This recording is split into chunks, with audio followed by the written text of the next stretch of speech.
Jeigu jūs nemokat poliruoti, tu kurva čia. Ką tas produceris ten sėdė ant tos taburetės? Vietkantai. Business is always in business. Labas, Mantai. Labas, Tamukai. Ką galvoji čia daryt?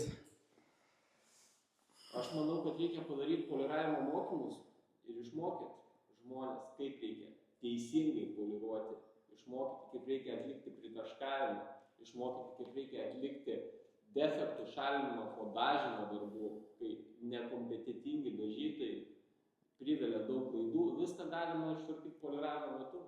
O čia viskas ne dėl to, kad tau labai reikia pinigų. Ir dėl to. Žmogienai, darom poliravimo mokymus.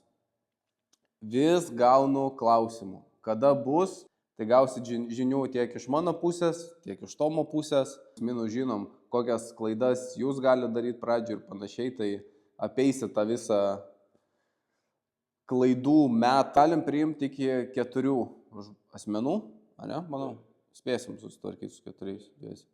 Po mokymų gausite visi nuolaidos kodus tam tikrose parduotuvėse, kuriuose galėsite įsigyti detailing prekių pigiau.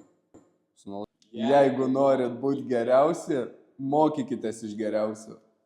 Čink! Ir tokia šipsenėlis. Mokymų trukmė bus... Taip, 2 darbo dienos, tai savaitgalis, šeštadienis, sekmadienis. Bus pasirūpinta pietumis. Energetinių. Kokaina. Poliravimo mokymų kaina bus. Bet čia pilnas faršas, jūs pagalvokit. Ir su rotorium, ir su orbita, ir su mirka pašveitinėsim. Tik tais 300 eurų. 2 dienos. Čia gal daugiau darbas. Ne, gal. Pradžiai užteks. Mes dirbsim 20 valandų per tas 2 dienas. 24. Tai 3-6 valandas, mes nevažiuosim namo. Pagalvokit, ar tikrai norit veltis. Klysit, bet mes būsim tam, kad jums padėtumėt. Bus sukurta grupė, kur galėsit mums atsiųsti savo problemą.